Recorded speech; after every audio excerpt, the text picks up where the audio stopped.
नमस्कार, आप देख रहे हैं आज तक। आपके साथ मैं हूं मीनाक्षी कणवाल। बाबा साहेब भीमराव अंबेडकर दलितों के मसीहा मौत के 60 साल बाद आज सियासत के केंद्र में हैं, तो क्यों?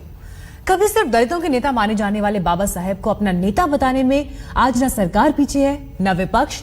राजनीतिक दलों के लिए तो ये मुद्दा शायद वोट बैंक से ही जुड़ा है, लेकिन अपने जीवन काल में बाबा साहेब ने जो किया वो दलितों के लिए भगवान से कम नहीं था। तो सियासत से पहले आपको दिखाते हैं कैसे बाबा साहब अंबेडकर से बन गए दलितों के मसीहा।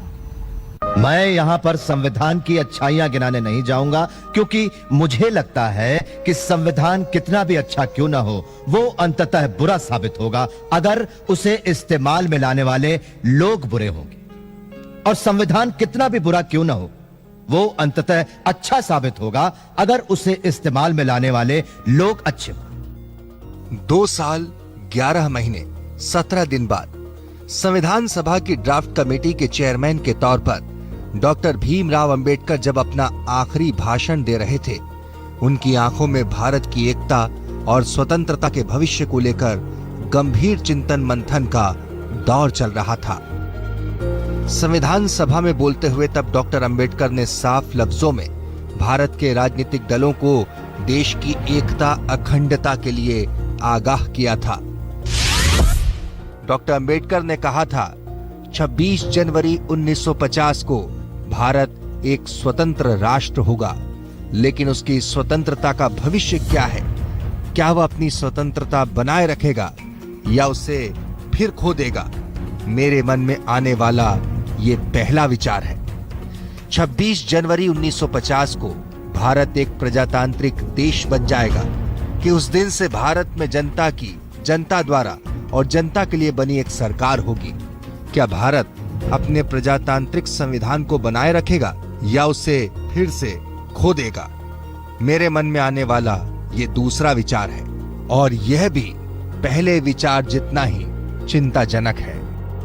दुनिया के तमाम देशों और भारत के प्राचीन राजनीतिक जीवन के अध्ययन के बाद जो सवाल डॉक्टर अंबेडकर के दिलो दिमाग में उठे, उसे उन्होंने संविधान सभा के जरिए पूरे देश के जहन का सवाल बना दिया। डॉक्टर अंबेडकर ने अपनी चिंता को जायज बताते हुए कुछ और सवाल उठाए और साफ नसीहतें दी कि यह बात नहीं है कि भारत कभी एक स्वतंत्र देश नहीं था। यह तथ्य मुझे और भी व्यथित करता है कि न केवल भारत ने पहले एक बार स्वतंत्रता खोई है, बल्कि अपने ही कुछ लोगों के विश्वासघात के कारण भारत बार बार आजादी खोता रहा है। सिंध पर राजा दाहिर पर मोहम्मद बिन कासिम के हमले के वक्त सैन्य अधिकारियों ने रिश्वत लेकर देश के साथ विश्वासघात किया। पृथ्वीराज चौहान से लड़ने के लिए मोहम्मद गोरी को जयचंद ने ही आमंत्रित किया। आजादी के लिए जब शिवाजी लड़ रहे थे तो अनेक राज मुगल दरबार के साथ खड़े थे। 1857 में जब देश ब्रिटिश साम्राज्य के खिलाफ लड़ रहा था तो कई राजा ब्रिटिश हुकूमत के साथ खड़े थे। क्या भविष्य में भी यह इतिहास दोहराएगा? मुझे यही सवाल चिंता से भर देता है। संविधान सभा में डॉक्टर अंबेडकर ने सदियों की आजादी के संघर्ष के इतिहास और भारत की नाकामी की वजहों पर सीधी चेतावनी दी और साफ कहा कि यह तय है कि यदि राजनीतिक दल अपने मताग्रहों को देश से ऊपर रखेंगे तो हमारी स्वतंत्रता संकट में पड़ जाएगी और संभवतः वह हमेशा के लिए खो जाए। इसीलिए हम सबको दृढ़ संकल्प के साथ इस संभावना से बचना है।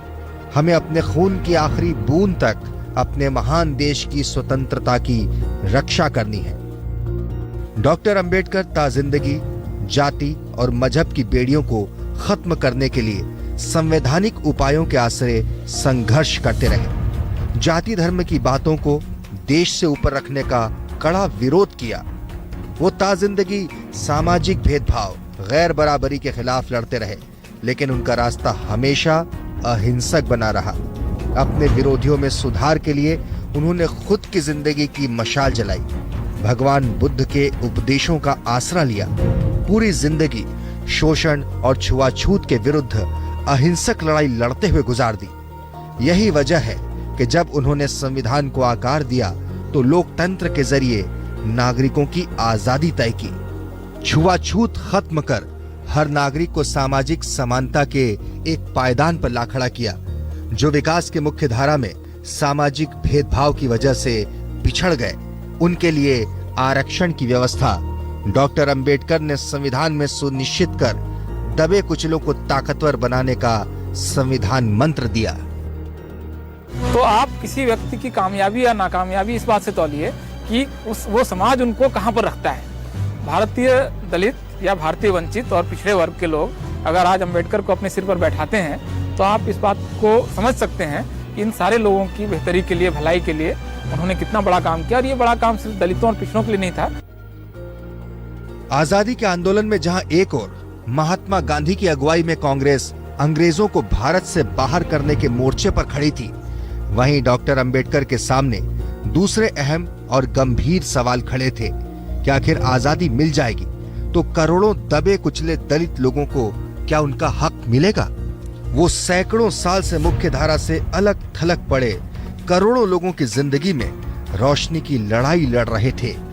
यही कारण है कि उनके लिए आजादी का मतलब यही था कि जो आजादी समाज के आखिरी पायदान पर बैठे नागरिक को ताकत दे, वही असल में आजादी है। और वो अंग्रेजों के भारत छोड़ने के पहले इसकी गारंटी देश से पाने के लिए बेकरार हो उठे थे। 1930 में देश के दलितों के लिए अलग निर्वाचक मंडल के सवाल पर महात्मा गांधी के डॉक्टर अंबेडकर से मतभेद भी गहरा गए। गांधी जी ने पृथक निर्वाचक मंडल के ब्रिटिश सरकार के फैसले के खिलाफ अनशन शुरू किया तो डॉक्टर अंबेडकर ने भी अपनी मांग छोड़ने का फैसला लिया। इस पूना पैक्ट का नतीजा ये निकला कि देश में अस्पृश्यता और छुआछूत के खिलाफ नई जंग शुरू हुई, जिसने देश में वंचितों के अधिकार के लिए नई जमीन तैयार की।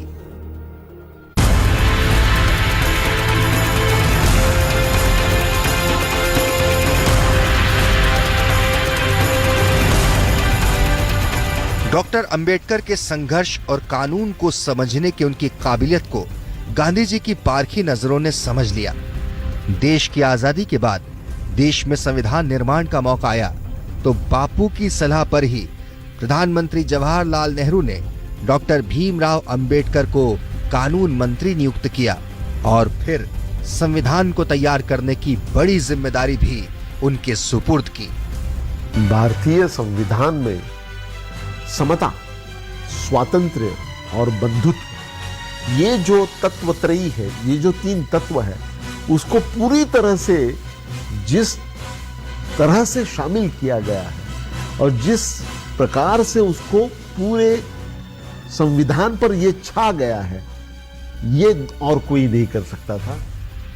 संविधान बनने के बाद हिंदू कोड बिल के सवाल पर कांग्रेस सरकार से डॉक्टर अंबेडकर के मतभेद फिर से सतह पर आ गए। हिंदू कोड बिल के नाम से बनने वाले कानून के अंतर्गत डॉक्टर अंबेडकर ने हिंदू, बौद्ध, सिख समेत भारत में जन्मे सभी धर्मों के लोगों को शामिल करने की पहल की। हालांकि उत्तराधिकार, विवाह और संपत्ति में हिस्सेदारी से जुड़े सवालों पर अपने सुझावों को नकारे जाने से आहत होकर उन्होंने नेहरू मंत्रिमंडल से त्याग पत्र दे दिया। 1952 में डॉक्टर अंबेडकर ने निर्दलीय उम्मीदवार के रूप में लोकसभा चुनाव लड़ा, लेकिन वो चुनाव हार गए। हालांकि देश के सामाजिक राजनीतिक जीवन में उनकी अहम भूमिका को देखते हुए कांग्रेस की पहल पर उन्होंने राज्यसभा का सदस्य बनना मंजूर किया और आखिरी सांस तक वो संसद के उच्च सदन के सदस्य बने रहे। यही वो दौर था जब डॉक्टर अंबेडकर का स्वास्थ्य भी तेजी से गिर रहा था। जिंदगी के संघर्षों ने उनके शरीर को भीतरी तौर पर खोखला कर दिया था। उन्हें डायबिटीज की बीमारी हो गई थी तो दूसरी ओर उनके दिलो दिमाग को करोड़ों दलितों के भविष्य की चिंता खाए जाती थी कि उनके बाद इस समाज की दिशा और दशा आखिर किधर जाएगी। उनके सामने सवाल था कि देश को आजादी मिलने के बावजूद उच्च जाति के हिंदुओं का बर्ताव दलितों के साथ सुधरने को तैयार नहीं है। बड़ी संख्या में दलित समुदाय के लोगों के सामने धर्मांतरण की विदेशी साजिशों का शिकार बनने का खतरा भी खड़ा था। इन्हीं चुनौतियों से निपटने के लिए डॉक्टर अंबेडकर ने दलितों के सामने बौद्ध धर्म का रास्ता सुझाया, जिसका जन्म भारत में हुआ था और जिसके सुधारवादी दर्शन की जड़ें देश की प्राचीन परंपराओं से सहज जुड़ी थीं।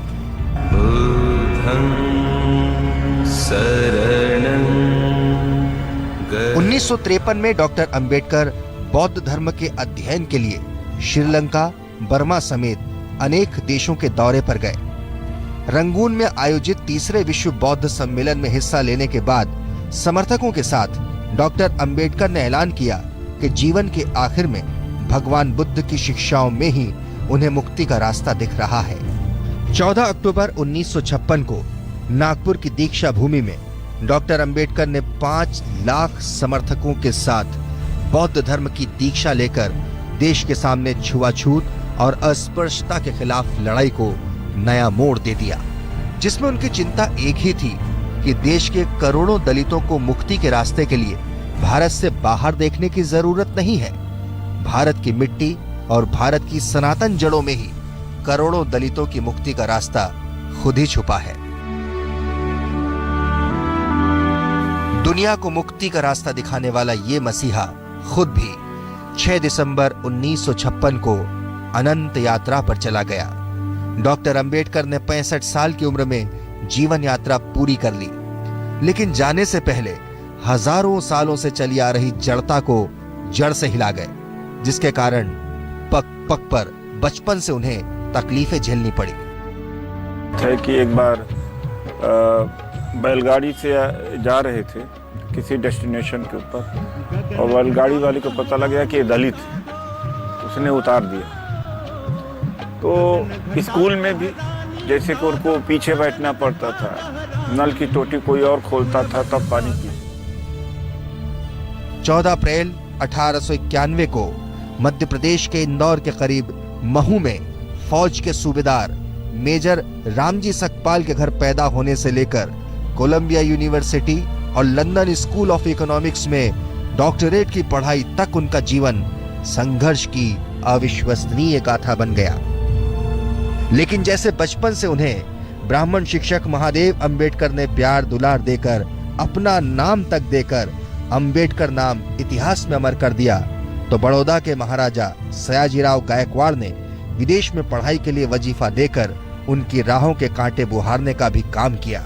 जाहिर तौर पर एक तरफ सामाजिक उल्हावनाओं के कठिन दौर से अंबेडकर गुजरते रहे, तो दूसरी ओर भारत के सामाजिक जीवन से ही उन्हें देश में बदलाव की ताकत और ऊर्जा मिली, जिसमें पग पग पर ऊंची जातियों के लोगों ने ही उन्हें संघर्ष और बदलाव के रास्ते में आगे बढ़ने के लिए भरसक मदद की। देश अपने इस अनमोल रतन को युगों याद रखेगा, क्योंकि अंबेडकर ऐसे रतन थे जिन्होंने युगों की परिपाटी को बदलने का साहसी कारनामा अपनी जिंदगी की साधना से सफल कर दिखाया था। आज तक ब्यूरो। भारत रत्न डॉक्टर भीमराव अंबेडकर की विरासत को लेकर 125वीं जयंती वर्ष में सियासत गर्मा गई है। कांग्रेस आज नागपुर में दीक्षा भूमि में बड़ा आयोजन कर रही है, तो 14 अप्रैल को डॉक्टर अंबेडकर के जन्मदिन पर उनकी जन्मस्थली महू में आयोजित कुंभ में प्रधानमंत्री नरेंद्र मोदी शामिल हो रहे हैं। मैं यहाँ पर संविधान की अच्छाइयां गिनाने नहीं जाऊंगा, क्योंकि मुझे लगता है कि संविधान कितना भी अच्छा क्यों ना हो, वो अंततः बुरा साबित होगा अगर उसे इस्तेमाल में लाने वाले लोग बुरे होंगे, और संविधान कितना भी बुरा क्यों ना हो, वो अंततः अच्छा साबित होगा अगर उसे इस्तेमाल में लाने वाले लोग अच्छे हों। डॉक्टर अंबेडकर की विरासत पूरे देश की विरासत है, लेकिन सियासत में इस विरासत को अपने अपने पाले में खड़ा करने की जंग छिड़ी है।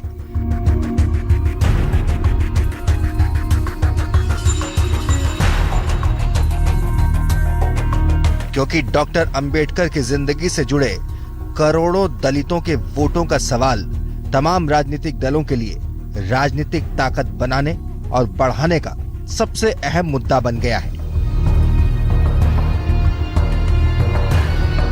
यूपीए सरकार के वक्त संविधान निर्माता डॉक्टर अंबेडकर की 125वीं जयंती को जोर शोर से मनाने की रूपरेखा तैयार हुई थी। कांग्रेस उसी के तहत नागपुर की दीक्षा भूमि पर साल भर चले कार्यक्रमों का समापन करते हुए आज बड़ी रैली का आयोजन करने जा रही है। कांग्रेस अध्यक्ष सोनिया गांधी, उपाध्यक्ष राहुल गांधी, पूर्व प्रधानमंत्री डॉक्टर मनमोहन सिंह समेत आला कांग्रेस नेता इस मौके पर दीक्षा भूमि पहुंचकर श्रद्धांजलि देंगे तो डॉक्टर अंबेडकर की विरासत पर अपनी दावेदारी भी मजबूत करेंगे।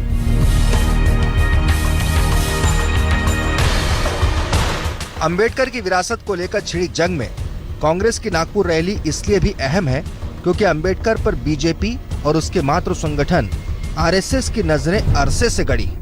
देश से जुड़े अनेक मुद्दों पर डॉक्टर अंबेडकर की राष्ट्रवादी विचारधारा को बीजेपी आरएसएस ने उनकी जीवनी के पन्नों से निकालकर अपने कार्यकर्ताओं की तर्कों की तलवार बनाने का फैसला कर लिया है और इस काम में खुद प्रधानमंत्री अगुवाई कर रहे हैं।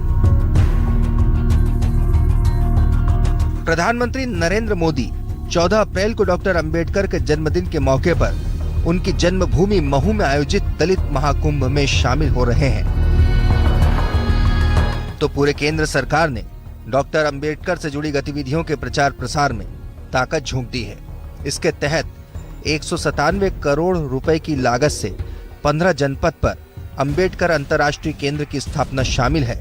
तो डॉक्टर अंबेडकर से जुड़े 16 बड़े कार्यक्रमों और गतिविधियों के प्रचार प्रसार पर भी केंद्र का ध्यान है। हालांकि 14 अप्रैल को जब प्रधानमंत्री महू में अंबेडकर जन्म स्थान पर रैली कर रहे होंगे, कांग्रेस ने पूरे मध्य प्रदेश में दलित सहभोज के बड़े कार्यक्रम आयोजित किए हैं ताकि अंबेडकर के जन्मदिन के जरिए कांग्रेस के काडर को नई ऊर्जा दी जा सके। जाहिर तौर पर राजनीतिक विरासत के इस झगड़े में बीएसपी यानी मायावती का शामिल होना भी लाजमी है, जिनकी पूरी सियासत ही अंबेडकर के नाम पर शुरू और खत्म होती है। खासतौर पर यूपी के नोएडा से लेकर लखनऊ तक अंबेडकर से जुड़े स्मारकों के जरिए मायावती ने अंबेडकर पर जिस सियासत को जन्म दिया है, अब वही पार्कों और स्मारकों की सियासत बीजेपी और कांग्रेस के सामने भी बड़ी चुनौती है कि किसी भी तरह डॉक्टर अंबेडकर को पार्टीगत विचारधारा से जोड़ा जाए। वो विचारधारा जिस पर खुद डॉक्टर अंबेडकर ने चेतावनी दी थी कि मुझे ऐसी कोई विचारधारा मंजूर नहीं जो मेरे देश से ऊपर खुद को रखती हो। आज तक ब्यूरो। पाकिस्तान से खबर आ रही है, भूकंप से 2 लोगों की मौत की खबर। पाकिस्तान में भी भूकंप के झटके महसूस किए गए। पेशावर, लाहौर, इस्लामाबाद जहां झटके महसूस किए गए, हम यही